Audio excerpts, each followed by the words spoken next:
Moi, je suis un ancien okitiste. Et tant que nazaï na magie, nazaï koyoka. Nazaï koyoka. Tant nazaï na magie, nazaï ko assister na ba réunion. Na ba réunion, monsieur doza okutana na ba gourou. Gourou veut dire maître spirituel. Gourou veut dire, ça s'écrit G-O-U-R-O-I. Gourou veut dire maître spirituel. Ce n'est pas ce que vous pensez là, Mukolo. Non. Ce que vous m'excusez, ok, na Rose Croix, ok, na franc-maçon, ok, na Bayam. Je viens chercher les gourous. Ça dit autre représentant. Gourou, ça dit maître spirituel. Raconte à Bissaba Pawemba. Ngana simba bakisi ya ebele. Ya ndenge na ndenge ya mystique. Na ba succès wana. Ndenge batu bazwaka succès. Essence ya diable na kati ya référence. Kokata kingo ya soso ezo pumbuka. Kokata kingo ya taba ezo pumbuka. Kozwa makilango. Kopakola na bakiti. Kopakola na nzoto. Qui est le dieu de la musique? Na Bible balobi Jubal. Jubal qui est le père de la musique. Na Bible, na Genèse. Mais d'une façon abracadabra. D'une façon exotérique. Mystico. C'est Sakai. Obayemba na papa na kufa. Sakai, oui Sakai. 737 yewana. Spirituellement, na physiquement na boumate. Mais spirituellement na boumate. Ba ame ebele. Asa cercle mo bonala. Ina katuana. Apakolinga akati soso azo pumbwa makilezo pumbwa partout. Nazaki lo déesse ya musique congolaise. Nazaki na pouvoir moko. Kene na Carrefour ya Victoire. Ba Carrefour ya Lemba. Ba Carrefour ya Ezo. Rond-point Ngaba. Zwa poudre yo per les pépins boaka. Et tango boaki poudre wana. Mutu nyo surtout aronyata poudre wana. Zwa bouteille ya whisky. Fongolango. Et ce que moi na kati ya bouteille ya whisky, makile tondi, ça dit les passants, bato ba lekiwana. Basi ba koti la kati. Donc ba kokufa. Alors ce qui bouteille ya whisky eza rempli. Eza full. Au principal nganga bien tout cosa mobile. Parce que tant ba ko travailler ngo même yo ça la succès au kokati. C'est la même chose, je te parle en grand. Oyo mona petit navier et petit à ton stade via zo kwaso ton stade petit fait azo bon même 2000 personnes 3000 personnes beaucoup ça ndé mokote il faut aller ka na référence na ça ko linga ko na osaba kisi ko bato baya ke ba même yo mutoza na poto kota na restaurant ba kuma mascotte attention alors tant mutoza na fétiche azana restaurant na azana bar nezo sala succès vous devez d'abord signer le contrat avec Persephone. Et qui est Persephone? Des mots oyo atirijaka na sa mabele. Partir à Persephone, akoye biso siko non, il faut payer sa sacrifice. Sacrifice akoye biso memanta ba pembe. Soko mamita ba pembe ya mukolo papa na bino. C'est Pierre wana azaki magicien. Ya mundele toke pa inaye. Ko bisa mais c'est Pierre wana ngabi. Na ofungula boîte de nuit anga lelo na lingi et cartonné. Alors, tant que nous avons un na sali na tiesko pentacle. Pentacle étoile à 5 branches. Na zui mabelewana. Et ce qui peut na ngina mona bateau nyo surtout baleka ki na nzela malgré à l'état na zo miroir na tie pembeni. Parce qu'on a miroir et l'accent ce que no tala il va leka na 15h. Claude aleka ki 17h. Ce qu'on a zui na comment travailler ba chance na bino. Na zui chance non de na muluba miyo amuluba te ma partie la mabele poussière à makolo na yo parce que tant mutu à côté na kati ya magie ba kosenga poussière à makolo ya pied droite poussière na bazui mobima na onyo so to balibi ba bombi bazo batela yo mais en réalité ba tio lokola na kati ya cage jour ba kolinga ba dame yo yango na bato ba vana ba mesana okene ba terrasse omona olinga ka terrasse yango koleka so comme nano ko ato comme mal à l'aise ponga na zao sabo na zui kombo na kombi makola bato nso baoleka na barabara wana na kombi na zui yango na kangi yango liboke tango na kanga yango liboke na sangisa yango na kisi na kangi na kadena na tiango na chambre noire mo ezaki na se wana na référence oleki liboso ya ba place ndenge wana ya ba bois de nubi ya ba terrasse obeti libako zoki makilano etikali na prison na libela ba mayo bato basopaka libanda na ezaka toujours ba maya mabi bara ta moko esaka succès pamba te sans kisi o nyonso balia na restaurant wana bamela yoka inconvénient. Il y a deux cahiers. Il y a les cahiers qu'on appelle les livres noirs na Kindoki et livres rouges. Livre noir est un livre à condamnation. C'est-à-dire, excusez-moi, on a vu comment il vit pas on a livre noir na condamné. C'est-à-dire, il va faire des choses, mais à Kubanda Okende Liboso pe azogisima. Donc en réalité, Azo tourné sur Azo tourné dans rond-point. Donc il n'avance pas. Il peut ne pas reculer, mais il est tenté de tournoyer dans un seul endroit. Et il y a ce qu'on appelle livre noir, il y a ce qu'on appelle livre rouge. Dans les livres noirs, c'est les livres de condamnation. Livre rouge, c'est là on met le nom de Mwamba, on va les tuer quel jour, on met à la fin les signes. À partir de la puissance, il y a mascotte. C'est-à-dire, il ne peut pas petit kabar nende on a toté, il faut ça et loko à cause d'un poukou. Poukou à poli, comme ils sont en Europe, moyen au kundé zate, mais poukou pour la baie na odeur. Odeur. Parce que l'odeur joue un rôle primordial dans il y a ma puissance. Les amis toilettes, les amis, le la brasserie moko, ceux qui battent baie, bozo mela, pour qu'on a bière les côté. Kaka, champagne, vin, whisky, banini. Alors, batutan bako basubi, kaka ba démon oyo baza ko travailler wana. Ndeba que nous asusu, ngo batiango na milangi. Champagne. Madame Jacqueline, moi je suis aussi, mais il faut nous avons suba.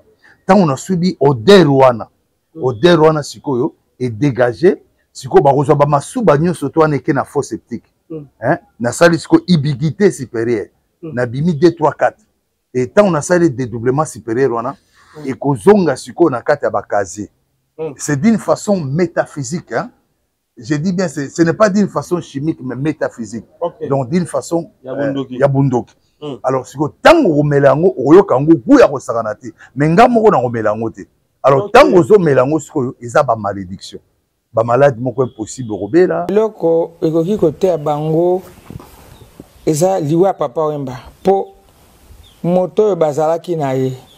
Oyo alakisa bango koyemba, oyo azalaki idole na bango. Olé bazwa Jésus-Christ idole bango bazwa ke idole waza ki vient na bango bomoni ki akende ki ake ko beta mais azongi di suscité akende ki na kati avion azongi na kale avion et côté abinoté tous en attendent de la fin. Celui qui vous parle, moi dans les temps jadis j'ai fui ambassadeur de la magie 006. Cela veut dire j'étais au-dessus même des magiciens. Mais par après, j'ai compris que tout est vanité de vanité. Dans les églises, dans la magie, on va vous dire, pasteur, pour magie, il y a Bible, biblomancie. Attention, quand on dit Bible, mais biblomancie, c'est mon Bible des abos. Au côté de la magie, on appelle ça biblomancie. Si on comme appelle Tibaninga, pour 2000, 3000 personnes, bon, tu as ça la service na Boutou.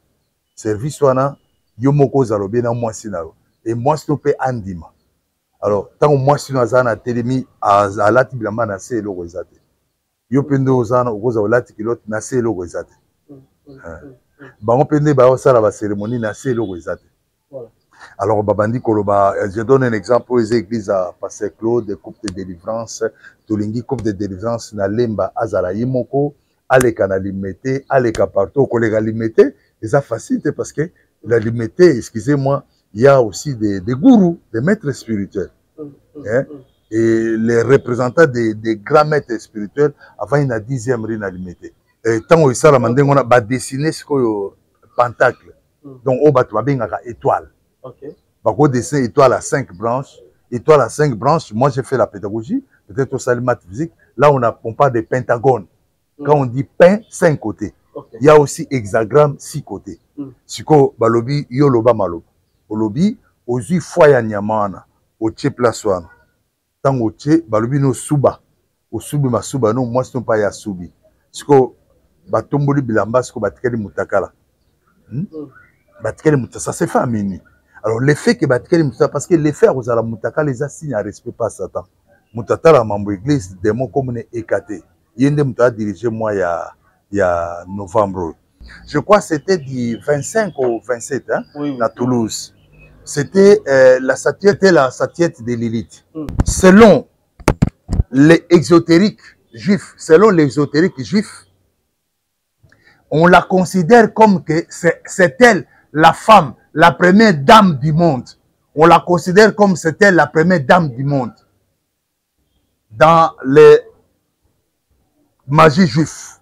Dans la magie juive, on la considère comme c'était la première dame. On dit quoi? Quand je parle de première dame, qu'est-ce que je veux dire par là? On dit que c'est elle la première femme d'Adam. Selon eux, mais selon nous les chrétiens, les premières femmes d'Adam, c'est Ève. Ève veut dire la mère de tous les vivants.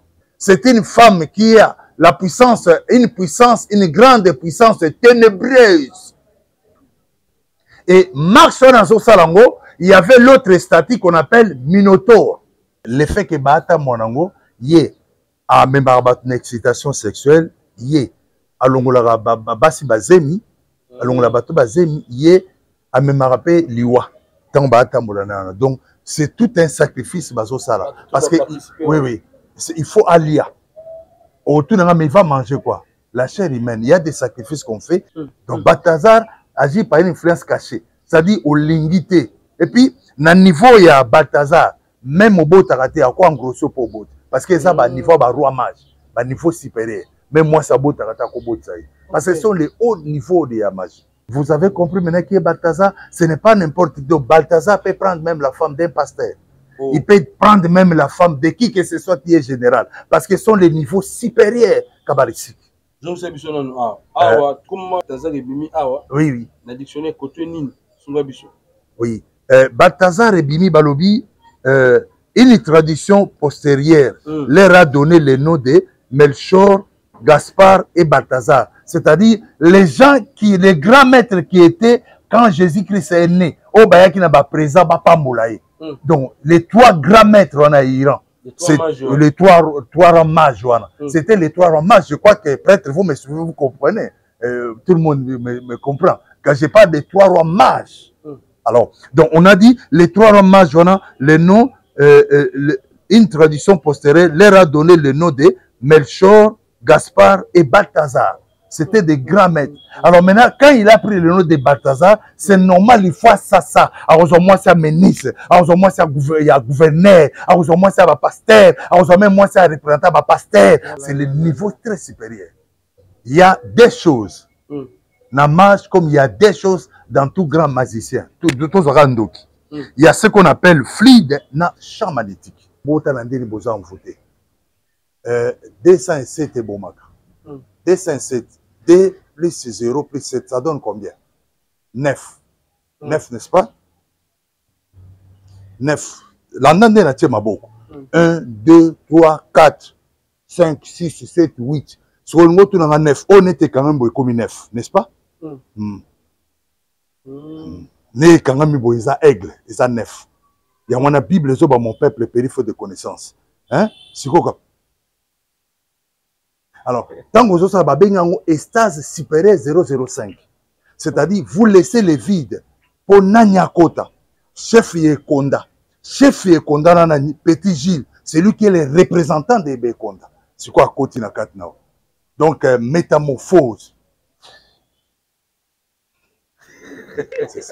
207, ils ont chiffre 9, kabbalistique na magie. Maintenant, 006, on a 207, ils ont 9. Kabbalistique na macrocosme exotérique supérieur. Balongoli bino kaka 4 ans 5 et c'est le côté. Mais total rande bokine. Bondo kende malembe. Mama, if Ipa. Love is crazy, love is funny. Shalom bana Angleterre mobimba. C'est pas Shalom, peuple de Dieu de partout. Vous qui suivez cette grande émission, la vérité chrétienne avec Yves Ipan, tout ce qui est des faux. Là, avec la série continue toujours dans votre chaîne, c'est la promo de 140 ans. Voilà, nous sommes déjà avec le pasteur Claude Mwamba, ex-magicien, occultiste. Tout le monde a communié sur parce que la qui m'a a salé la qui s'attend pendant tant de moulaï. Et bien, l'élo, nous avons bien un monaï. Je n'ai pas si j'ai ébélé autre que sur l'élo. Et bon, on a dit vraiment religieusement par rapport à ils allaient comme sujet d'actualité, oyo lelo, omoni est propagé presque dans mokili mobimba. Ça fait très mal comme on a situation de commune lelo, il y a bandeko, oyo, tozana bango na mokili assez awa, et tout ça la passi. Alors bon, mon qui bomona ki événement oyo elekaki na Toulouse na France, bomona ki na oyo elekaki pe na Guinée équatoriale, je crois bien na Kinshasa, bomoni pe makambo nini ezo se passé. En tout cas tokosola moi pourquoi peut tokende vers la fin de l'année, et en tout cas la réalité zaka moi et bien merci na maman minute motema tous le pela mbeto le maman likelemba ili vomuka fondation to son ba veuve n'orphelin et na bo sanité. Grand frère propre Jean Robert Kala, le savant, il a dit ça, parce qu'il y a Timothée, il y a maman Nicole, maman la parfaite, à Paris, Bambo Tébélé, la Poupon du bon au Canada, mon ami. Et grand merci comme ça, toi, qui c'était mon futur. On est toujours ensemble. Merci. Dans mon vieux, il y a 4 chéris, capitaine, maman, Gina, capitaine depuis le Canada. On est toujours ensemble. Bishonabino, tout ça, quand on est au Canada. Voilà, tout ce mot, il y a papa Jean-Claude Mwamba. Tobenga lelo pasteur mwe na mboka na biso Congo boni santi na yo et puis musala nzambe musala nzambe zokoba ça va par la grâce ça va voilà bandeko moni susu lelo je be kozani pa bandeko ba moni na pesi bandeko mbote c'est vrai na leka kala na pesi bandeko mbote et surtout nazo prévenir bandeko attention tozo ke na fin de l'année parce que na moto toza na novembre na décembre ça mois ba sacrifice donc il y a un sacrifice mineur, un sacrifice majeur en décembre. Et sacrifice mineur le 30 novembre. Le 30 novembre, vous allez samedi, où il y a une messe noire. Donc c'est pourquoi je voulais demander seulement aux chrétiens. Et ils ont des disciples avant l'Iwana et Arabi. Veillez et priez afin que vous ne tombez pas dans la tentation. Donc on a le dit veillez, veillez pour un match, le championnat d'Europe. Veillez et priez afin que vous ne tombez pas dans la tentation. Voilà, merci beaucoup. Je crois bien, madame Walandi,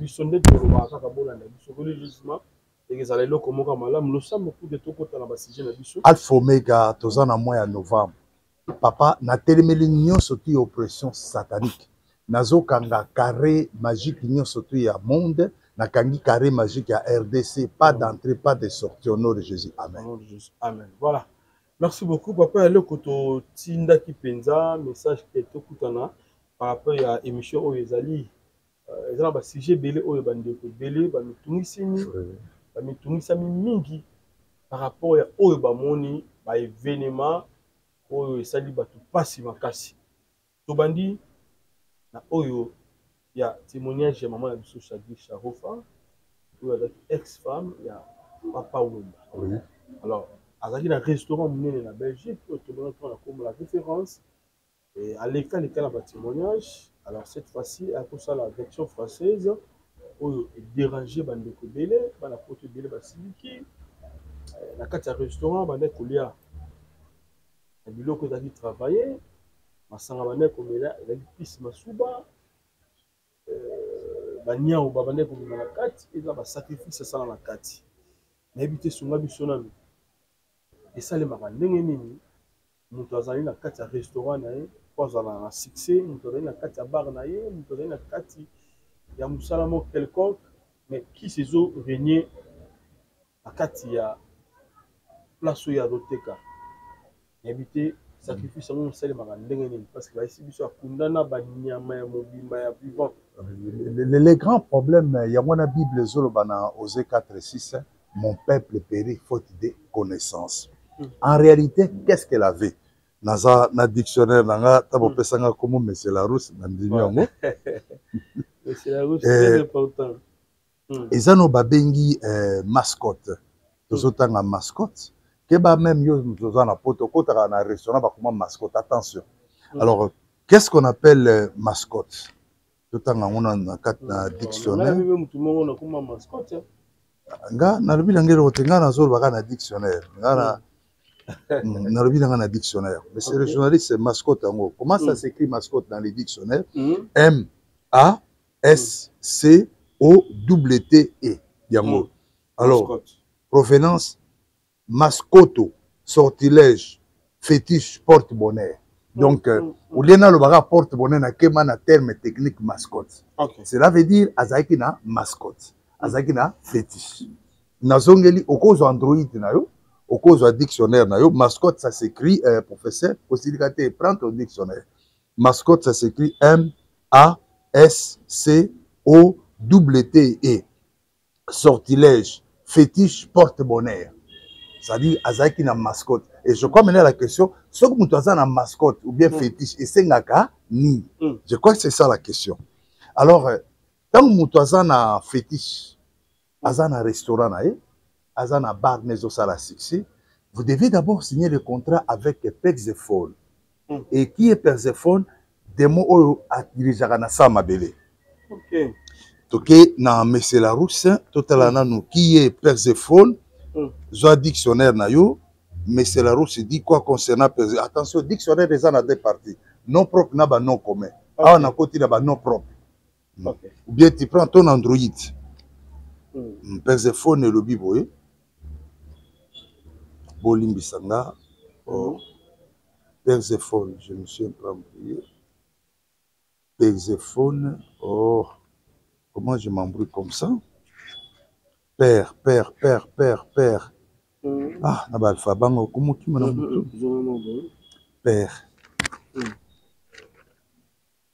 Un père, oui.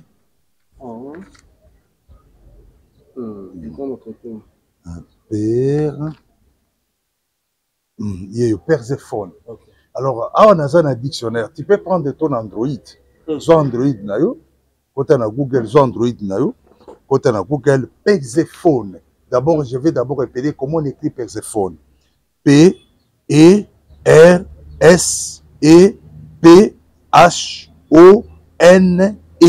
Ou Corée. Par le but Persephone ou Corée. Ceux qui sont des chrétiens et ceux qui lisent la Bible, on a télé Moïse. Ils ont la Corée. Corée. Et Corée, c'est ce qu'on a dit à musique, il y a Persephone. Babi Persephone ou Corée. Divinité du monde souterrain. Et quand on dit divinité du monde souterrain, ça dit na samabele. Cela veut dire, Moutounio surtout Oyo, a fond les bar naïe, a fond les restaurants, et puis ça la succès. Oui, et tu vas me dire, mais passer, il y a ça passer ici en Europe, place à Otumbola Boisate. Il y a des prières appropriées. Oyo ça l'appelle que côte na kata mabele limon. Alors, à partir de Persephone, à quoi biso siko non, il faut payer sa sacrifice. Sacrifice à quoi biso, même taba pembe, so comme mi taba pembe, ya mukolo, papa nabino, taba ya rouge, pardon, taba noir, ya mukolo maman nabino, taba ya jeune, ya mobali, grand frère naza na campus, taba oyo, taba oyo mwasi, grand sœur nabino oyo atanga peut-être na campus alinga series. Alors, le mal, c'est quoi ce que dans la magie? Au lingo lingate, quand vous entrez, on doit connaître votre horoscope. C'est à partir de l'horoscope, dès que vous surveillez ce qu'on passe Claude. Moi, je suis né le 17 juillet. On a un horoscope à partir de juillet. La plupart des gens, ils ont un juillet, ils ont un lion, ils ont un colérique. Donc, à partir de l'horoscope. Ce qu'on va retourner aux questions, mais si je donne un exemple, Claude a fondé les restaurants, bon. Claude, tu nous donnes le nom au PC. Tu es le fils de qui? Mwamba. Vivant ou décédé. Et ta maman, Yoa Marceline. Vous êtes au nombre de combien d'habits? Tout ça 17. Tout ça 17. C'est-à-dire, moi, c'est le beau surtout. Yo, tant que vous avez battu, mais bango va éviter. C'est-à-dire, batunyo sozo pesa na pour la bango, bantaba. C'est-à-dire, quand il y aura besoin dans le deuxième monde, on va dire, Claude, perception tabamongo. Ntaba, on est à innocent, bateau, na tcheba comme d'avant. Et ce que vous pouvez dire, date de naissance, vous avez des salles bien. Pour bailler baquet, ndeni bako calculer bako zoyer dans le temps et dans l'espace. C'est-à-dire, le long de n'a pasteur, ceux qui ba grand maintenant sont habités mamakas. Sont dans habités, mais il faut pas calculer, il est né le 17 juillet, hein? J'ai horoscope. Bah qu'est-ce que horoscope à date nangana, il faut na ningana. Ce qu'on a beaucoup gagné sur horoscope wana, il y a on a dit kaka âme, esprit na corps na ils la conserver dans le sang de l'agneau. OK. Et maintenant, expliquez-moi sur nous. Maman le biblio que belé na kati wana. D'abord, il faut y battre. Maman le biblio que belé. Moi, je suis un ancien okétis. Et tant que nazaï na magie, nazaï koyoka. nazali koyoka ntango nazali na machine nazali koassiste na baréunion mosusu tozala kokutana na guru veut dire maître spirituel. Guru veut dire, ça s'écrit G-O-U-R-O-I. Guru veut dire maître spirituel. Ce n'est pas ce que vous pensez là, Mukolo.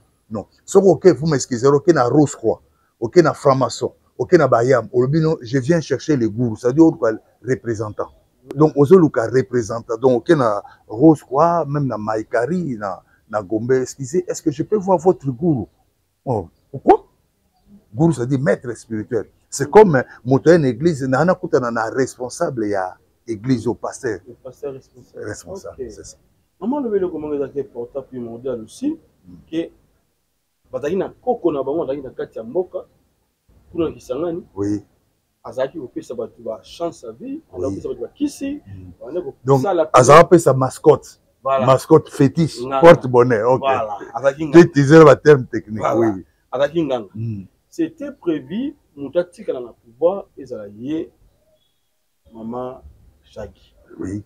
Il s'est fait que moi, ma difficulté, comment il y a tant de gens qui ont ça, et bah, il y a une qui ont ça, quand tu as le coup, tu as Kofi, tu as connu mon sous, à PCE, Penza Bago sur le côté de Papa Wemba, et Tibako Lingana, Tibako na Poto, pouvoir orienter. Donc, veut dire que qui c'est ça qui déjà est à famille. Oui, écoutez mon frère. Héritage, au nom de Jésus. Matoye funga mamunokolo ba matoye funga mamunokolo ba na kombo na Yesu. Matoyi na ye na malobe fumwa. Ngai mama Lutumba nakendaki na prière ya convention oyo esalamaki ya papa Moïse ayaki awa. Nakendaki kuna na mwana nanga azaki banda inane azaki koloba te ndenge akokisi 23 ans.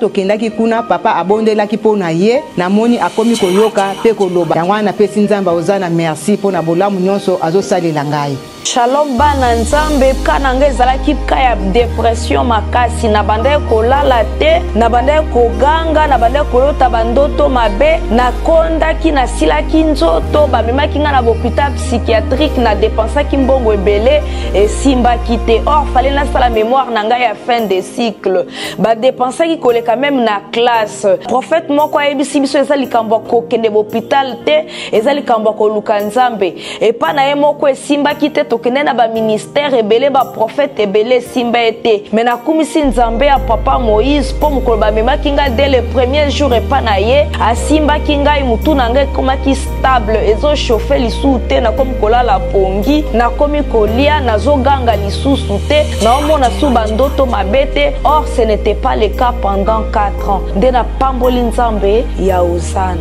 eyokumisa nzambe ya pasteur Moïse na oyo tosala na kati na faye na biso tomitungisani mingi na problème ya divorce otambolaki par-ci par-là tokutana baprofete ebele misusu basinga biso bambongo. Alors lelo tokutana pasteur Moïse asi kosala biso délivrance la délivrance wana akangoli biso amoni ezongi na kati na ndako esengo ekoti na kati na ndako mwasi tanga tokomi kosola malamu tozali mpe kotalana lelo esengo ekoti yango tokokumisa nzambe na ozana aza malamu.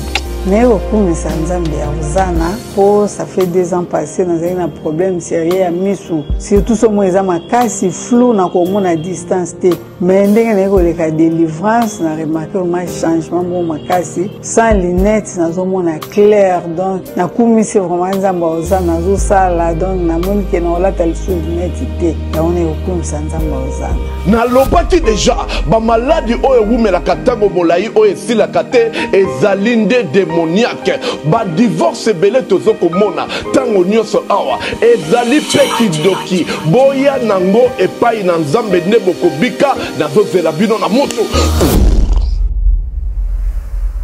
J'ai une bonne mémoire, c'est dans Ézéchiel. Pardon Bolimbisa, Ézéchiel 18, quand nous prenons Ézéchiel, Bolimbisa na mesana mana bibliothèque, ça utilisons kalelo, et ça mouké. Ézéchiel 18 verset 2. Ézéchiel 18 verset 2, la Bible dit ceci. Pourquoi dites-vous ces proverbes dans le pays d'Israël? Les pères ont mangé des raisins verts et les dents des enfants ont été agacées. Nganale ba raisin vert mino abana nanga e baby. Ah, Joyo alanda père naï. Lelo sokoteli moine dingo. C'est un quartier en Europe, hein? Bato abalanda nani. Papa naï, c'est ça. Donc, il y avait déjà des liens. Alors, qu'est-ce qu'on appelle les liens? Lien veut dire tout ce qui vous retient captif d'un état, d'une situation et qui vous empêche de vivre en paix. Il y avait déjà un lien. Ok, voilà.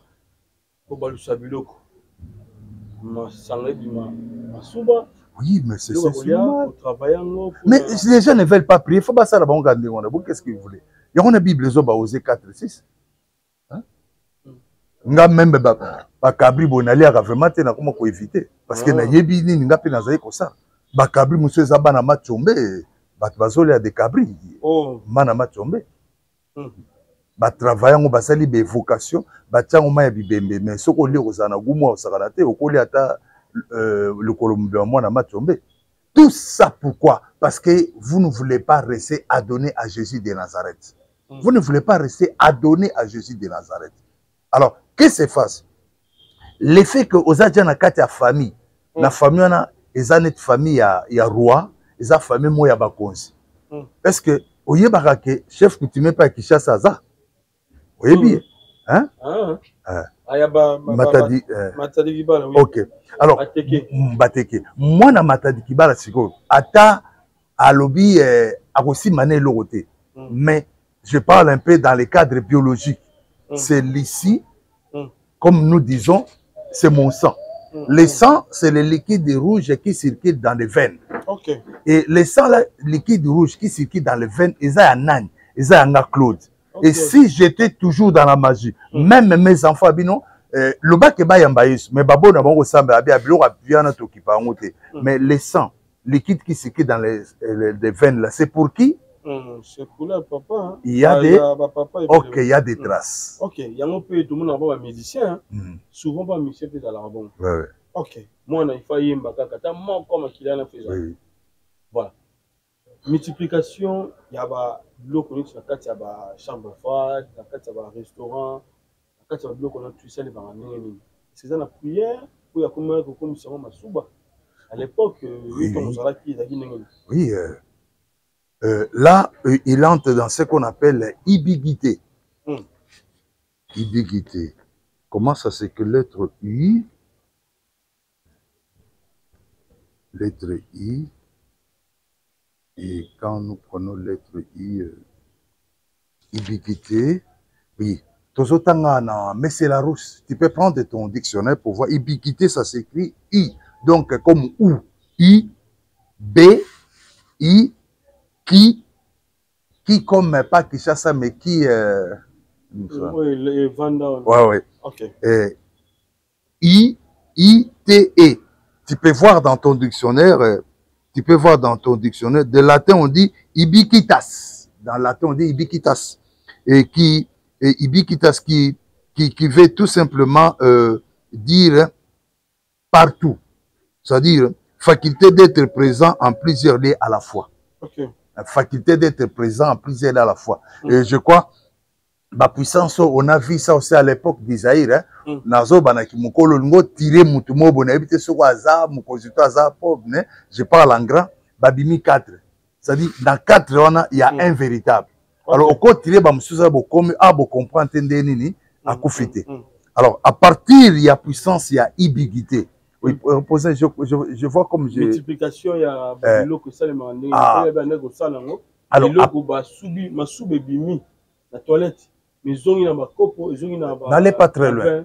Et ça, je suis de Lemba, na botami na Lemba, na zaki ndoki na Lemba, na kuli na Lemba, na bali na Lemba, na boti na Lemba, na bongami na Lemba, na kompe passer na Lemba, église pe na Lemba.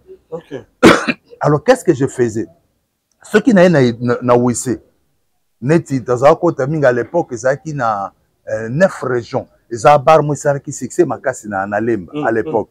Naye na bar 9 régions. Tant on a côté na évoqué à partir de Madame Jacqueline. Madame Jacqueline moi je suis na WC, mais faut nous nga suba. Tant on a subi Oderwana sikoyo et dégagé siko ba rezo ba masuba nyoso to aneke na fosse septique. Hein? Na sali siko ibiguité supérieure. Na bimi 2 3 4 et tant on a ça les dédoublements supérieurs wana et kozonga siko na kati ya bakazi. C'est d'une façon métaphysique, hein. Je dis bien ce n'est pas d'une façon chimique mais métaphysique. Donc d'une façon ya bundoki. Alors siko tango romelango oyokango kuya ko sakanate mais ngamoko na romelango te. Alors tango zo melango siko eza ba malédiction. Ba malade moko impossible robela malgré au lia kana ou bien au sokola maboko na savon au lingano ba bêtise te mais tu te retrouves là-bas. Il y a une Bible zo ba mon peuple péri faute de connaissance. Et mususu eza ceux qui na bimisa ngona WCT parce que WC en soi, WC za banque, WC za poste. Muto akoza na ba mystique abimisi mbongo na WC. Eza poste mobile. WC za maison de communication. Et à partir de WC, vous causez avec qui bah sur lettre P na WC mais na bic rouge. Bah pe sur réponse. Comme poko bimisa mbongo pe na WC bimi. Et bah vrai dollar alors ba okango pété. Ce qui va kangi le bac au comme na problème na bango na démon ya mbongo bozo kanate pour souvent na domaine il faut pesa kaka vin rouge. Quand on dit vin rouge makila ya moto. OK. Alors le komoko ce qui même na bar na yeti. Liboso motu sur les kakawana akobima akomboli azima belé ya bato baleki. Oui. Ni wana azima ka travaillango en tout cas à tout na bar neti lobby il faut ya au vendre au melaolia.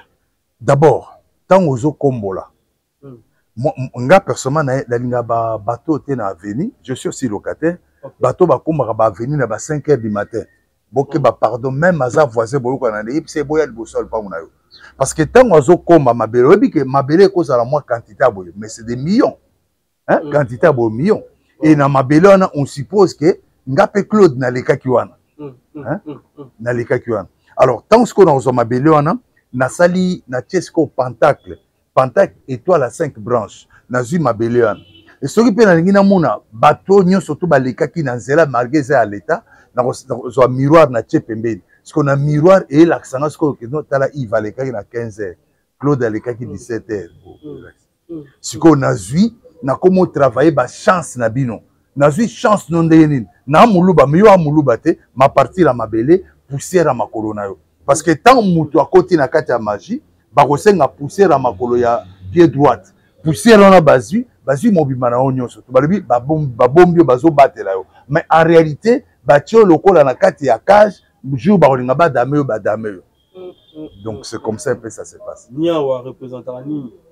Et Niaou a tozo na ba mituka.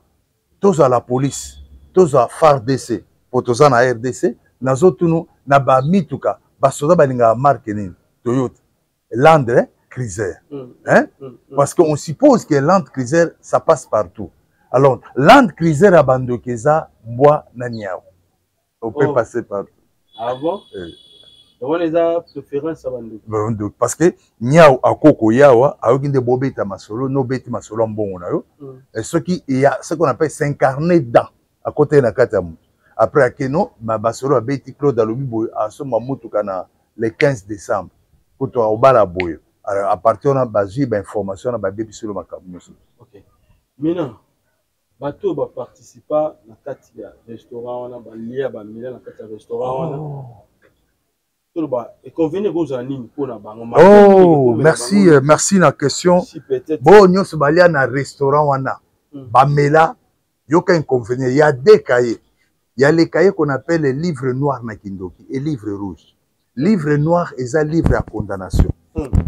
C'est-à-dire, excusez-moi, on a vu comment il y a un livre noir na condamné. C'est-à-dire, il va faire des choses, mais à Kubanda Okende Liboso pe azongisima. Donc, en réalité, azo tourné sur, azo tourné na rond-point. Donc, il n'avance pas.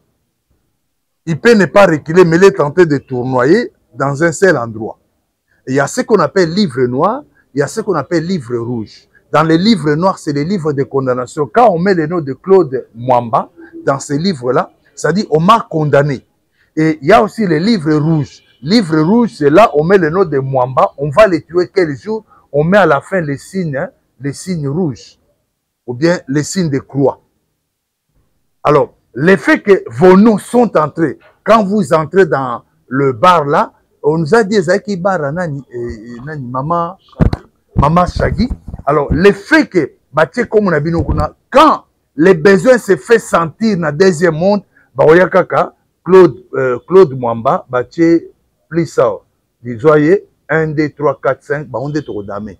Alors, tant que yo mutu koloba, il faut rejoindre épée, il faut pas ramener parce que yo nde mutu favoriser quand même ba beta cop, et ça ko le favoriser ba kulu na po ba ya ko dépouiller mutu. OK.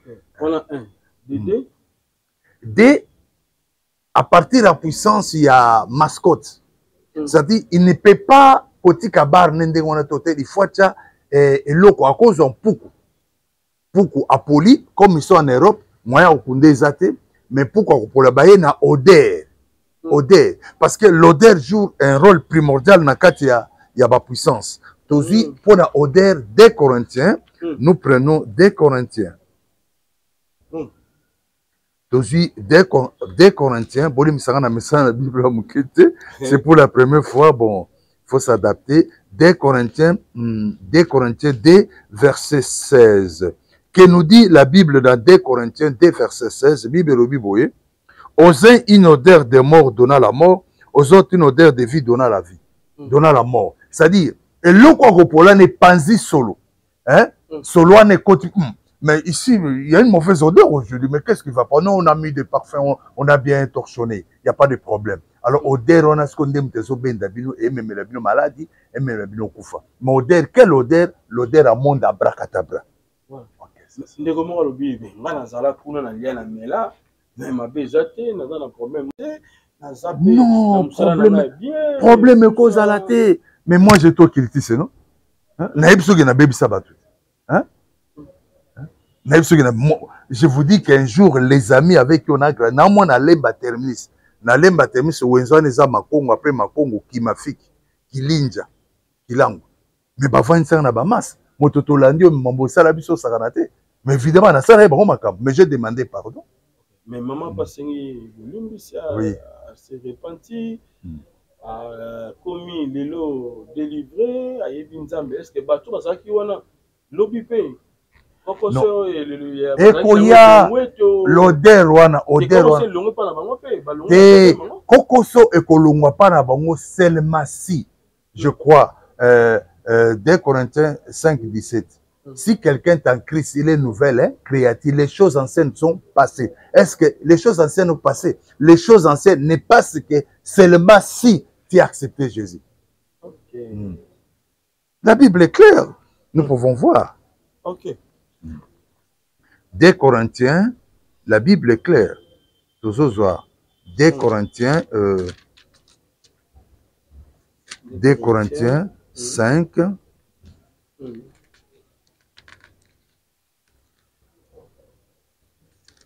2 Corinthiens 5, verset 17. Oui, que nous dit la Bible dans 2 Corinthiens 5, verset 17? 2 Corinthiens 5, verset 17, la Bible dit, si quelqu'un est en Christ, il est nouvelle créature. Est-ce que ce sont des nouvelles créatures? Les gens qui étaient à cause avec. Première chose, les choses anciennes sont passées, voici toutes choses devenues nouvelles. Les choses anciennes ne sont pas repassées, sont des païens. Et puis, là, on a des conséquences. Et le but est que ça, la magie, il faut que ça fasse. C'est donc qu'on va pas impact. Bah, chef, écoutez, bah, qu'on va pas impacter. Mais bah, conséquences, ça, la famille, on va pas qu'elle d'aller sauter. C'est ça. Voilà. Maintenant, secret à musique. Oh, et puis ça fait succès. Et puis, secret à succès dans la musique, dans le Congo, dans le show. En fait, ils ont nini, des mots nini, où ils allaient plus avant de la musique pour que après ça succès et puis les musiciens parce que yémo malbipé azalaki na ba zemi azalaki plus kolongwa souvent. Oui, zemi faut longa parce que on voit ça. Pourquoi aujourd'hui les gens na bonanga otanga kombo bato belé, il a des moyens mais il faut avoir ba bureau. Azana moi c'est ndako bananyo vet. Ça ba grand musicien bana basa pembeli. Et que font basona musala mo ba zemi longa ba fétiche wana parce que fétiche c'est toute une personne. Bah même en panganga ils ont pris ça succès et bah on va proposer que au lieu que bah tu vas que passer que na bana bine bana na ba kufate pour ba traiter moi c'est mon Marie Pembele wana ndé basé mais longo donc moi il faut comprendre que c'est moi exact c'est comme ça. Alors, ça pour le succès oui question est ça succès secret succès à ba musicien congolais oui des monines il y a déjà musique d'abord à l'époque à Zaïre les musiciens bazar qui n'a pas Betenga a été réputé et connu que presque tout les anciens musiciens de l'époque des années 80. Je dis bien des années 80. Bazao Kendekuna. Et maintenant, Beteng n'a plus de valeur parce que le monde des a évolué, magie peut évoluer. Qui est le dieu de la musique? Na Bible Balobi Jubal. Jubal qui est le père de la musique. Na Bible, na Genèse. Mais d'une façon abracadabra, bien d'une façon exotérique, mystico, c'est Sakai. Obayimba na papa na kufa Sakai, oui Sakai, 737 yewana. C'est lui le démon de la musique. Mais la succès on va maintenant oh, 10 ans succès en succès. Non, 10 ans au lobby succès en succès, il faut appeler ça sacrifice. On ne peut pas évoluer dans ces domaines. Papa, et ça, mais succès,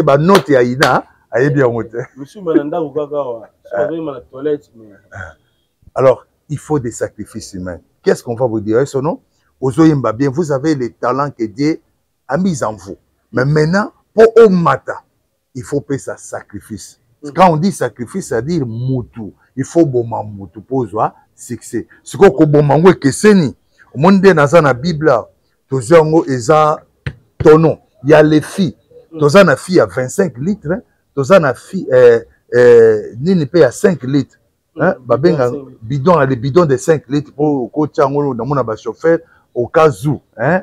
Essence c'est les appels à bidon à 25 litres. Les appels à bidon tonon fille amené à 200 litres.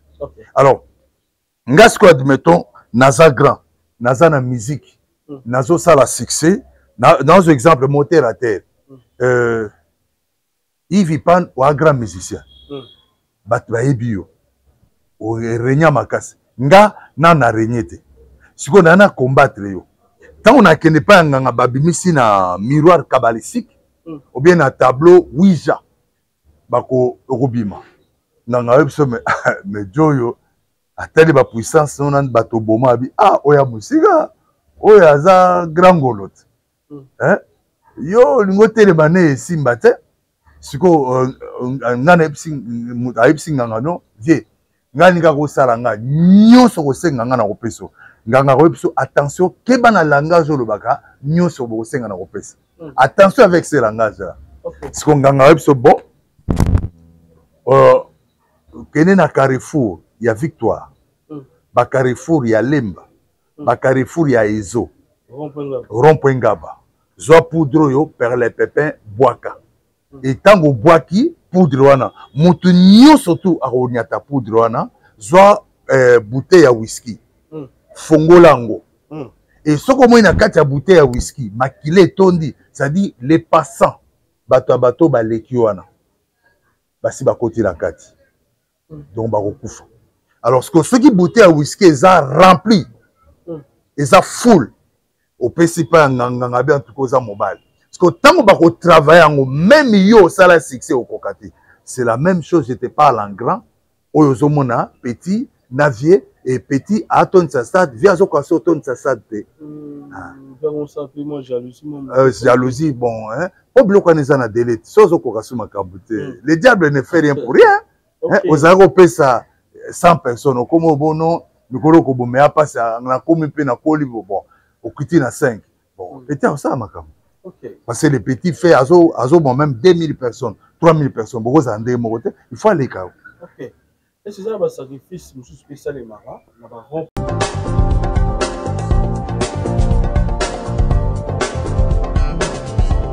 Pas question de vous tergiverser pendant vos longs et courts séjours à Kinshasa, la capitale congolaise. En famille, couple et singleton. Le meuble EMA met à votre disposition des appartements répondant aux normes internationales. Composés chacun d'un salon VIP, de chambres à coucher, salle à manger et salle de bain, ainsi que de cuisine, tout équipé.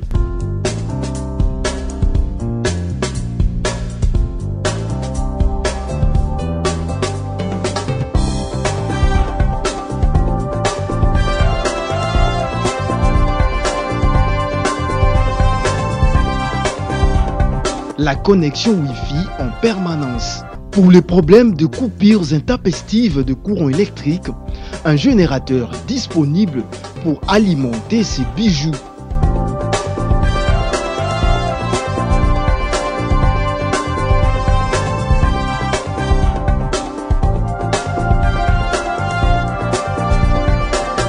Notre adresse, avenue Balinga, numéro 9, Yolocide, commune de Kalamou.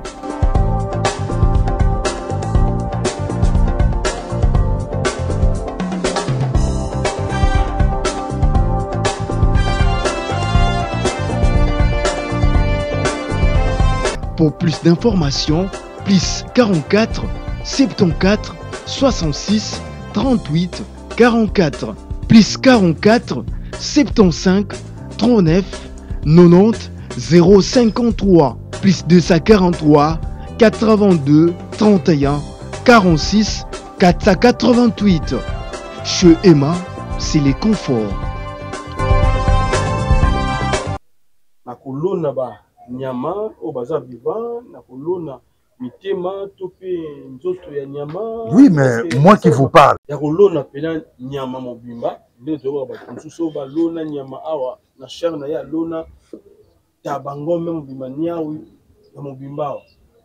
Oui, moi qui vous parle. Na bomaka ntaba ya pembe na terminis, je suis de Lemba et j'ai enterré une chèvre vivante dans les terminus là de Lemba. Oh, j'avais vraiment besoin de quoi? De la foi. Parce que souvent on utilise la foi d'un animal, la foi d'un animal. Le fait que na kundi ndengona, kopolo robuma, robimisa bankusu, ataba kuse bimi libandate, puissance na ndenge kozala, ndenge po kozwa succès, ndenge po kozala. Même dans les églises, dans la magie. On va vous dire, pasteur, pour magie, il y a Bible, il y a biblomancie.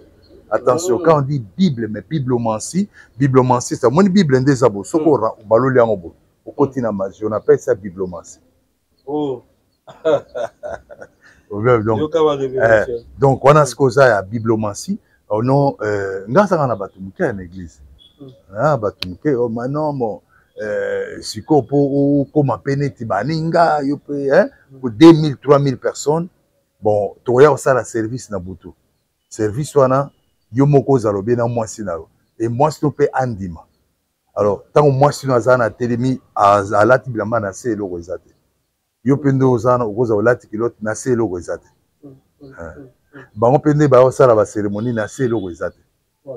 Alors, Babandi Koloba, je donne un exemple aux églises à Pasteur Claude, des coupes de délivrance, Tolingi, coupe de délivrance, na Lemba, Azara Yimoko, Aleka na limité, Aleka partout, collègue limité, et ça facilite parce que la limité, excusez-moi, il y a aussi des gourous, des maîtres spirituels. Hein? Et les représentants des grands maîtres spirituels, avant, il y a 10e rina limité. Alors, qu'est-ce qui va se passer? Wananda église était. Alors, oh, quand on a dit qu'ils ont été questions, j'ai senti que c'est les menaces, oui. Ok. J'ai senti que j'ai les menaces. Ah oui, merci. Alors, si tant que ça, on a dessiné ce pentacle. Donc, on a étoile. On a dessiné étoile à 5 branches. Étoile à 5 branches, moi j'ai fait la pédagogie, peut-être au salle maths physique. Là, on parle de pentagone. Quand on dit pain, 5 côtés. Il y a aussi hexagramme, 6 côtés. Siko balobi yoloba malo. Olobi ozu foya nyamana, oche plaswana. Tant oche balobi no suba. Osubi masuba no moi c'est pas ya subi. Siko batomboli bilamba siko batikeli mutakala. Batikeli mutakala, ça c'est fait à minuit. Alors l'effet que batikeli mutakala parce que l'effet aux ala mutakala les assignes à respect pas Satan.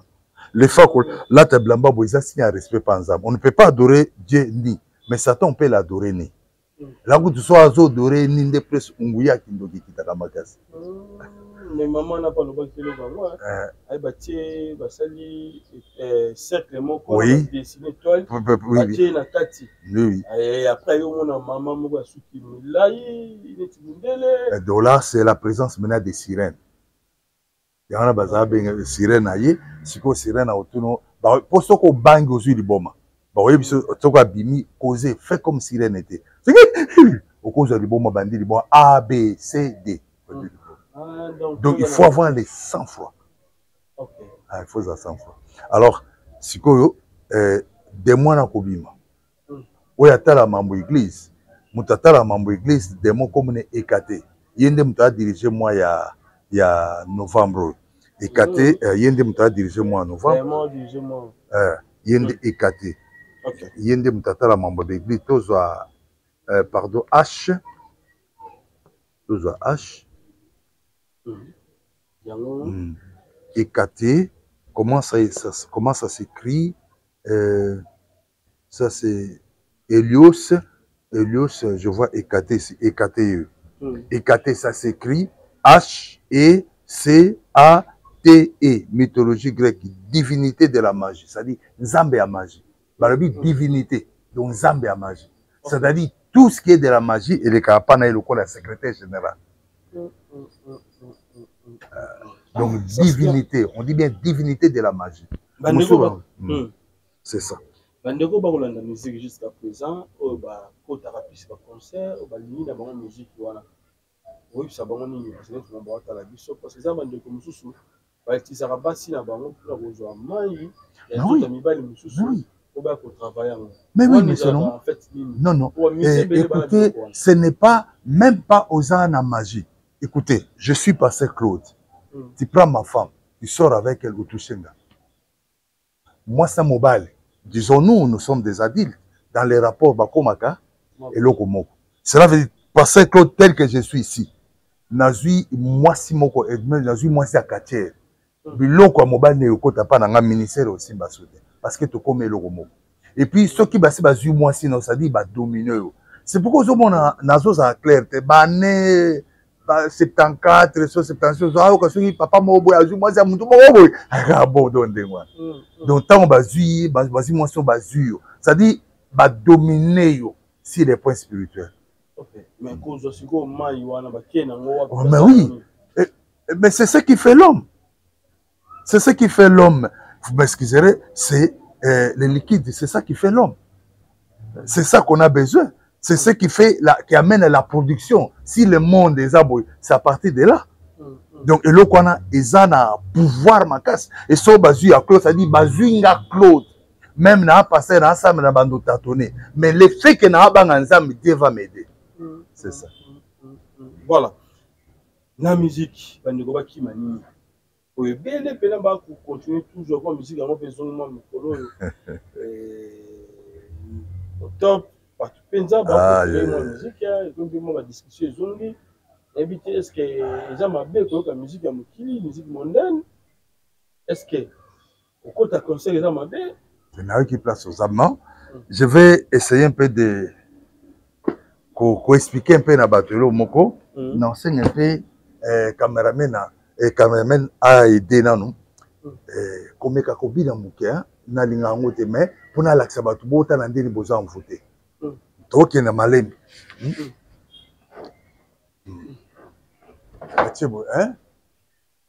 207 est bon, Maka. 207. 2 plus 0 plus 7, ça donne combien? 9. 9, n'est-ce pas? 9.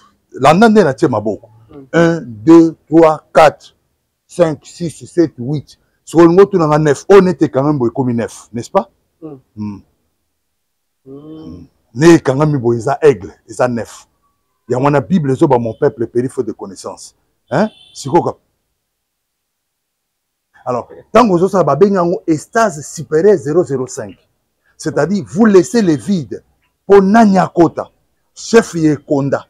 Chef Yekonda, Petit Gilles, c'est lui qui est le représentant de Bekonda. C'est quoi Koti na Katnao? Donc, métamorphose.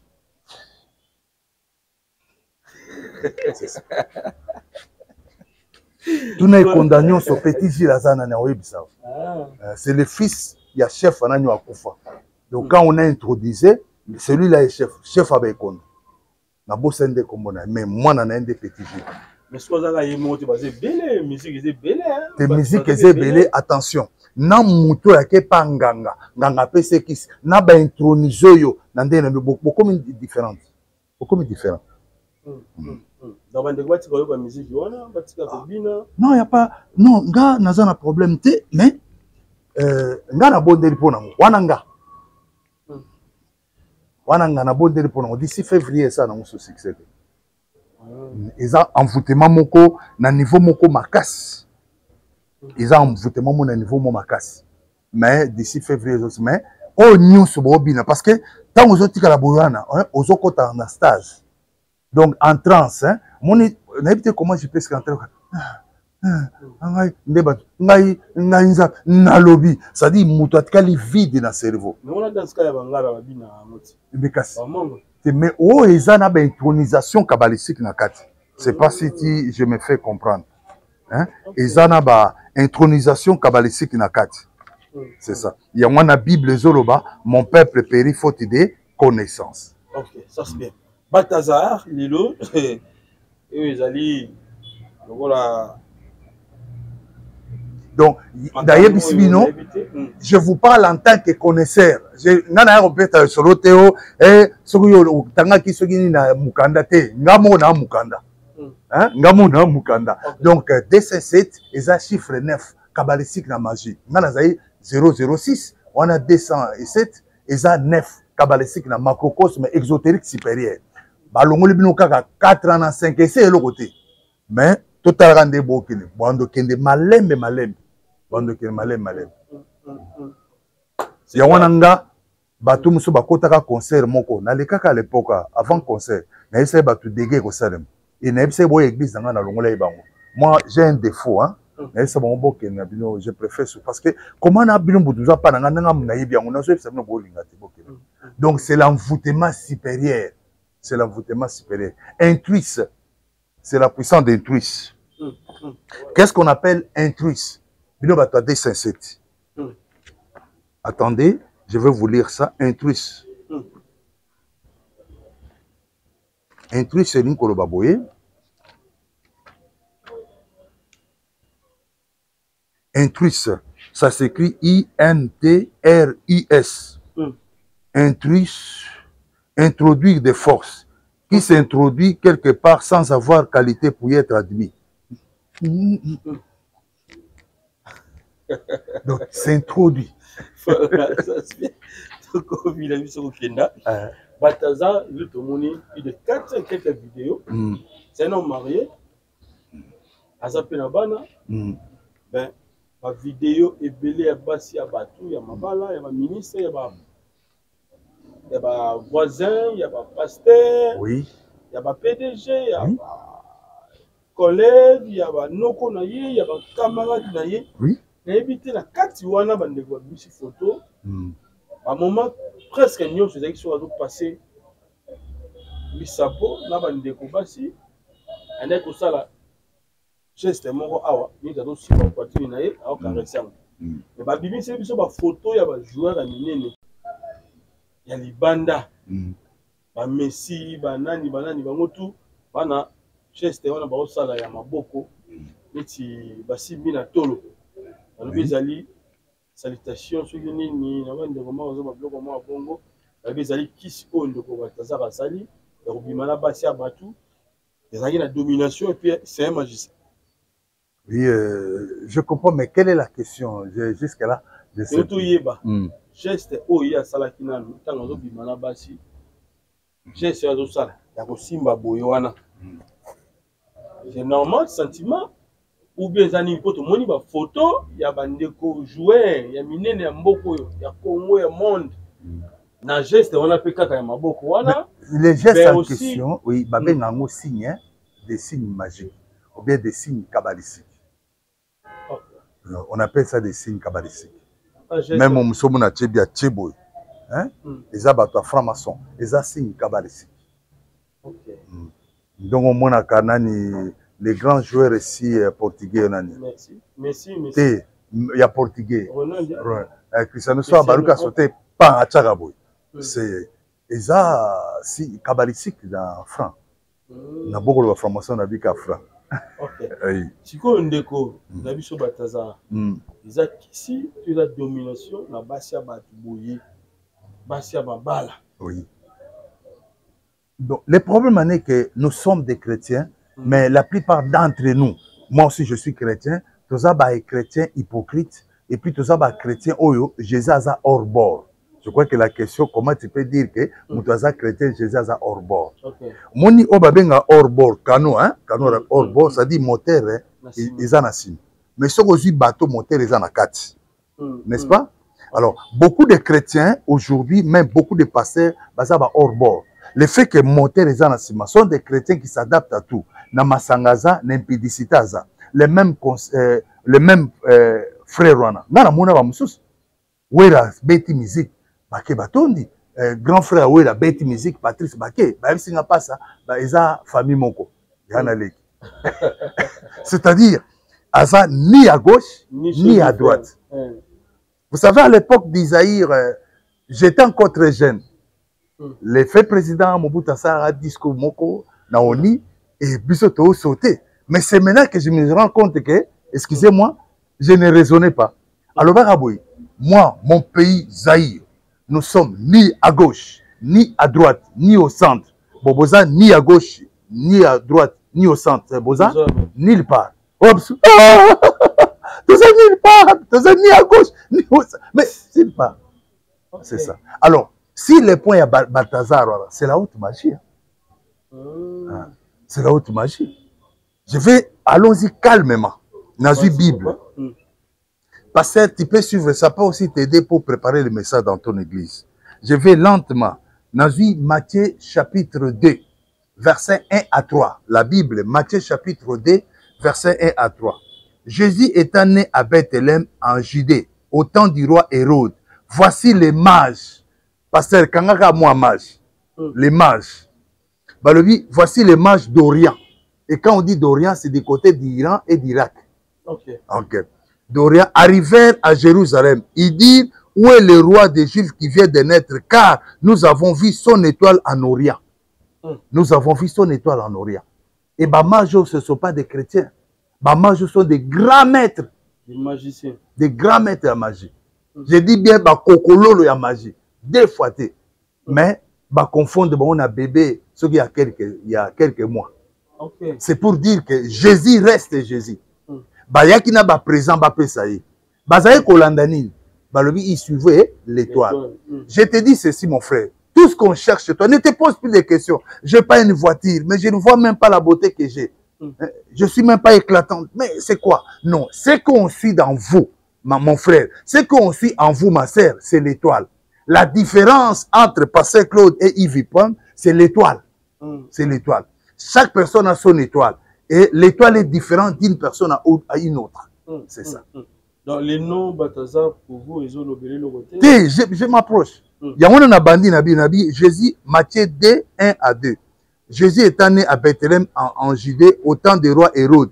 Voici les mages d'Orient. Alors maintenant, question. Pasteur Claude, je veux que tu nous éclaires un peu, toi qui étais dans le monde là. Qui est celui qu'on appelle mage? Est-ce que mage, c'est la magicien? Pasteur Claude, il y a une vérité, tu étais dans la magie. On pouvait te comparer avec les mages. Non, les mages étaient supérieurs à moi. Dans beaucoup de gens, tu as un niveau mage azate. Je te dis maintenant la vérité. Ah bon? Moi, je reste avec les mages, tant aux autres, mais ce sont des grands. Donc, ce n'est pas n'importe qui, mais Jésus les a confondus. Si tu as un dictionnaire, Nege Matthieu D, Elobi, les rois, les mages d'Orient. Alors maintenant, nous allons voir qui est le mage là. Mais c'est la roue qui dit quoi? Ça ne sert à rien de prendre des décisions, non, c'est dimanche. Non, mets-toi mon frère, suis-moi de près. Prenez maintenant votre dictionnaire, prenez et regardez le Google. Regarde maintenant dans votre Google, regarde maintenant ce qu'on appelle mage. Je vais lentement. Ba mage yo, ba yaka pour tango Jésus abotami bébé. Ok. Ok. Tozo zo mon mage. Tout à l'ango. Ah. Mage. Oh. Qu'est-ce qu'il y a? Oui, mage. J'ai retrouvé le mot mage dans les dictionnaires. Professeur d'université, prenez votre cesse avec l'anglais et le français là. Prenez votre dictionnaire. Vous êtes intellectuel, non? Prenez votre Android. Les mages, ça s'écrit comme ça dans les dictionnaires profanes. M-A-G-E. Okay. M-A-G-E. C'est le même mage qu'on a écrit dans la Bible, dans Matthieu chapitre 2, verset 1. Les mages d'Orient. Ils suivaient. Comme la magie, non, attention, non. Magie, c'est autre chose. Mage aussi, c'est autre chose. Mansi aussi, c'est autre chose. Okay. Mansi, c'est le mot magie, mais c'est autre chose. Mage aussi, c'est autre chose. Okay. C'est différent. Ok. Alors, mage. Mais c'est la Russie dit quoi concernant le mage? Latin, magis, mot grec. Membre de la caste sacerdotale et savante de l'Iran. On dit membre de la caste sacerdotale et savante de l'Iran. Ancien. Yoka, définition continue, celui qui est versé dans des sciences occultes. Celui qui est versé dans des sciences occultes. Baye, mais Bamemina est présent. C'est pour te dire ceci, pasteur. N'ayez pas peur des magiciens, n'ayez pas peur des mages, n'ayez pas peur de tout, aussi c'est franc quoi, aussi c'est rose quoi. N'ayez pas peur. Celui qui est en vous est supérieur au mage. Baye pas ya bébé. Baye kotika ba présent. Batouana, baroya ko pambolo, bandoki, baroya ko pambolo. Pour baye que ton Dieu est puissant, ton Dieu est vivant. Ok, ça c'est bien. Alors, aussi ici. Oui.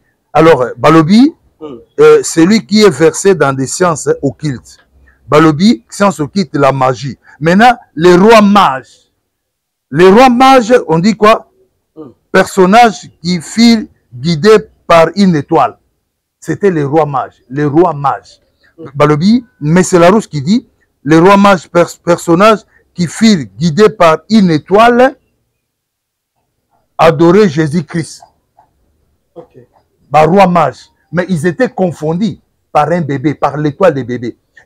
Nous, étant chrétiens, tu dois, quand tu pries, tu dis, Seigneur, je prends mon étoile, je connecte ça avec l'étoile blanche du matin. Apocalypse 22, l'étoile, on a connecté l'étoile. Car si l'étoile est connectée avec Jésus de Nazareth, il y a un changement en vous. Il y a une puissance. Parce que le royaume des cieux ne consiste pas en parole, mais en puissance. Une femme n'a pas peur d'un homme poison binga. Mais la femme a peur d'un homme quand on sait qu'elle a un esprit. Ok. Voilà. Ça c'est bien. Oui. Alors, Balobi pe awa. Une tradition, na lingi yotanga un journaliste pour ce que tu as na poana. Batangia, une tradition postérieure. Une tradition postérieure. Oui. Leur a donné le nom de... Leur a donné le nom de qui? Melchoir. Melchoir. Gaspard. Et Balthazar. Balthazar. Alors maintenant, je vous pose la question. Vous avez compris maintenant qui est Balthazar? Ce n'est pas n'importe qui. Balthazar peut prendre même la femme d'un pasteur. Il peut prendre même la femme de qui que ce soit qui est général. Parce que ce sont les niveaux supérieurs kabbalistiques. Je ne sais pas si comment il y a Balthazar et Bimi Awa. Oui, oui. Dans le dictionnaire côté Nine. Oui. Balthazar et Bimi Balobi, une tradition postérieure leur a donné le nom de Melchior, Gaspard et Balthazar. C'est-à-dire les gens qui, les grands maîtres qui étaient quand Jésus-Christ est né, au Bayaki n'a pas présent, pas moulaye. Donc les trois grands maîtres en Iran, c'est les trois mages. C'était les trois mages. Je crois que prêtre, vous me suivez, vous comprenez. Tout le monde me comprend. Quand je parle des trois rois mages. Alors, donc on a dit les trois rois mages, le nom, une tradition postérieure leur a donné le nom de Melchior, Gaspard et Balthazar. C'était des grands maîtres. Alors maintenant, quand il a pris le nom de Balthazar, c'est normal, il faut ça. Alors moi, c'est un ministre. Alors moi, c'est un gouverneur. Alors moi, c'est un pasteur. Alors moi, c'est un représentant de pasteur. Alors moi, c'est un pasteur Claude. C'est le niveau très supérieur. Oh!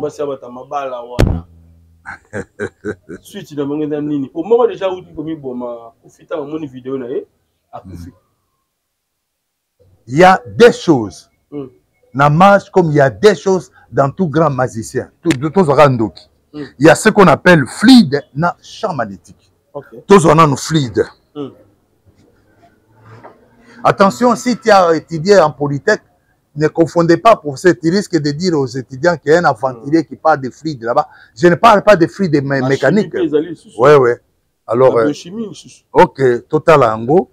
Pour que les professeurs de l'université ne s'énervent pas avant de voilà un aventurier, mais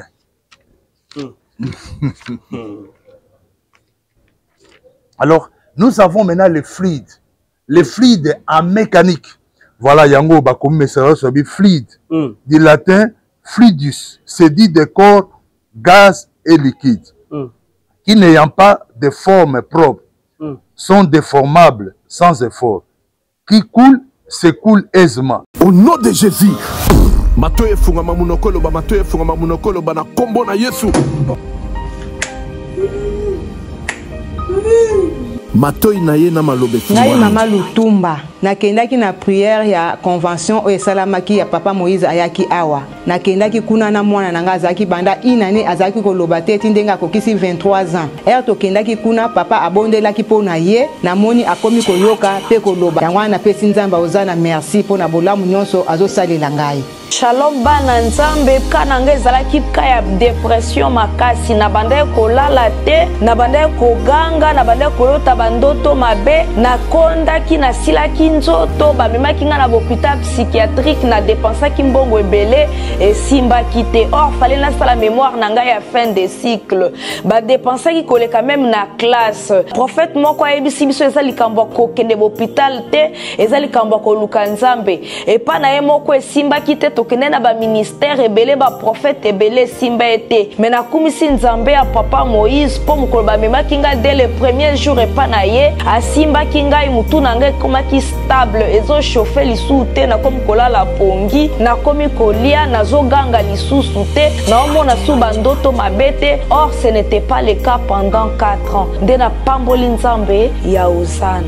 nayokumisa nzambe ya pasteur Moïse na oyo tosala na kati na faye na biso tomitungisani mingi na problème ya divorce otambolaki par-ci par-là tokutana na baprofete ebele misusu bawasinga biso bambongo alors lelo tokutana na pasteur Moïse asi kosala biso délivrance la délivrance wana akangoli biso harmonie ezongi na kati na ndako esengo ekoti na kati na ndako mwasi tanga tokomi kosola malamu tozali mpe mpe kotalana lelo esengo ekoti yango tokokumisa nzambe na ozana aza malamu naye kokumisa nzambe ya Osana po ça fait 2 ans passé nazali na problème sérieux ya misu surtout somo eza makasi flou na komona distance te mais ndenge naye koleka délivrance na remarqué ma changement mo makasi sans lunettes nazomona clair donc nakumisi vraiment nzambe ya Osana nazosala donc namoni ke naolata lisu lunettes te yango naye kokumisa nzambe ya Osana nalobaki deja bamaladi oyo ewumelaka ntango molai oyo esilaka te ezali nde démoniaque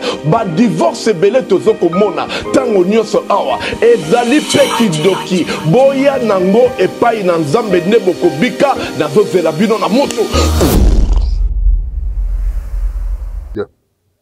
Circulation fluide, circulation routière qui se fait sans à-coup régulièrement. Problème. Donc il n'y a pas d'embouteillage. Wanandi à classe. Ce qu'on a que, mi balé, c'est que vous ne connaissez pas, on vous a pas appris ça dans chimie, dans la chimie et même à IBTP et que ça soit même à Polytech. Donc qu'est-ce que mi balé en haut? Fluide. Corps fluide. Énergie mystérieuse que posséderaient certains individus. Énergie mystérieuse. Et chez les chrétiens, dit, je sens la présence du Saint-Esprit. Mais mouta mystique, et Siri na ovi énergie écoute abi ozo énergie fluide moi donc on le dit énergie mystérieuse que posséderaient certains individus énergie en attendant écoute encore un niveau à marche c'est question na zone tous à moi si pardon Marie oh bonjour Marie comment oui moi je suis la femme de ministre dans le gouvernement. Oh, pas de problème. Il n'y a pas de problème. Ce qu'on a zotalo, n'a fasciné. Quand on dit fasciné, ça dit maîtrisé par la puissance des regards, même aux Andes, parce qu'il y a un niveau à Balthazar. Je dis bien, le roi, niveau à Balthazar, le roi mage. Et Marie, vous êtes ministre dans quel... Oui, c'est moi, je te nommé par le président. Hein? On avait signé le sociétaire. Pas on a fixé. Quand on a fixé une fois, 2 fois, 3 fois, puissance on a le roi mage et bandit comme ça. J'ai besoin de toi. Comment je peux na dominer yo, na comment téléguider yo. Merci mbio. Tu es joli hein. On part, ok. Sans rediscuter, tu vas se retrouver sur un embêtement. Ou surtout qu'après. Dans ma vidéo, ou surtout qu'après, ou surtout qu'après. Ça, c'est Balthazar, le roi mage, papa. Oh. Mais il va pas filmer là bas chez des mois là. Le roi mage. Il y a déjà consentement là-bas, on va jouer au canapé, bah tiens vidéo. Donc, et cause à la consentement, mais tu es téléguidé. C'est là tout un mot téléguidé. Tu dois télécommande. Ouais. C'est-à-dire, tu fais des choses sans que l'ingamo comprenne. Hein? Mon abba là-bas, si moussoso, hein? Bouka lelo, lamba, et lia lelo. Au linka, moi, si, comment t'appelles, Janine? Oh, oui. Qu'est-ce qu'il y a? Je ne te connais pas. Ah, tu as dit que tu as fluide magnétique, si tu as même au hôtel. Donc, je n'ai pas compris. Les mêmes jours, on s'est raconté. Mais il ne me connaît même pas. Je sais pas comment on est sorti. Oh, tu as dit. Je n'ai pas compris. Je suis l'enfant de tel général. Ah oui. Tout ça, le téléguidé. Hein? Okay. C'est ça. Et c'est pourquoi, tant que vous êtes manatongo, tika âme, esprit na corps, non, na maboko à Yesu. Voilà. Donc, tous les mots téléguidés pour te comprendre bien. Téléguidé. Yango. Téléguidé. Téléguidé veut dire conduire ou piloter à distance. Téléguidé, conduire ou piloter à distance. Faire agir quelqu'un par une influence cachée. Intervention de ces parlementaires a été téléguidée par le gouvernement. A été téléguidée par le gouvernement. C'est-à-dire, vous êtes téléguidé, c'est-à-dire, ce n'est pas votre consentement, mais votre cerveau est cervelé. On a donné une impulsion mystique. Le champ magnétique est entré et vous acceptez qu'on fasse des rapports avec vous sans votre consentement, même ça dépend, même si vous êtes gradé. Et c'est pourquoi la Bible dit dans Osée 4:6, mon peuple périt faute de connaissance. Je prends un exemple terre à terre. Au moins, à Batoussou, c'est mon gars, ça la trouve de Nanzela. Hein? Il n'est pas ça, il n'est pas Kotika. To signé yo. Alors, tant que ça c'est bandi ko beta mabakangi. Ah ouais, oh, na yebi ko te lo kongo dene ki komelingate. Na yebite qu'est-ce qui s'est passé? Na yebite. Donc, ça qui téléguidé. C'est simple, donc, n'attendez sous téléguidé pour meilleure compréhension. Conduire ou piloter à distance. Okay. Et puis, Balobi, faire agir quelqu'un par une influence cachée. Donc, Balthazar agit par une influence cachée. C'est-à-dire, au lingité. Et puis, na niveau, il y a Balthazar. Même au beau taraté, à quoi en grosso pour beau? Parce que ça, bah, niveau, bah, roi mage, bah, niveau supérieur. Même moi, ça beau taraté, à quoi beau taraté. Parce que ce sont les hauts niveaux de la magie. Voilà. Comment je tiens à Bissot, et là que Salamine à Toulouse, comment on a pas statut, ni balai, au Salamine en France, puis oui. 25 millions de personnes. Oui. Bah, mon pendant 4 jours. Dans la journée, on a déjà 4 millions au bazo qui est, bah, comment on a démons, ceux qui fait statut, ils ont mis sa moto, ils ont mis sa milinga, ils ont mis sa main dans monoko. Et puis c'est pas si, il y a des chrétiens, on a une image, on a bimi na maseke, na forme ya ngombe, makolo ya cheval, zoto, bimi ndenga mosusu, kuna mosa bimi, suki na ye, bimi maseke, corne, makolo ezali plus ya araignée, donc ça fait père na ba déco pena batala ki ba image on a vu sur dans la ça va lui ba ici à Toulouse donc les Sili ba na Nantes toujours en France. OK, je m'adresse à ba que de ce qu'on a Nantes. Ah bon, nazo kebisa ba chrétien Nantes, vous attendez prier mon frère. Tous en attendent de la fin. Celui qui vous parle, moi dans les temps jadis, je fus ambassadeur de la magie 006. Cela veut dire j'étais au-dessus même des magiciens. Mais par après, j'ai compris que tout est vanité de vanité. Je crois que c'était du 25 au 27, hein, oui, à Toulouse. C'était la statuette de Lily. Oh, Lilith. Lilith, merci. Donc, c'était la statuette de Lilith. Et qui est Lilith? Lilith, c'est une femme scorpion. Démon féminin.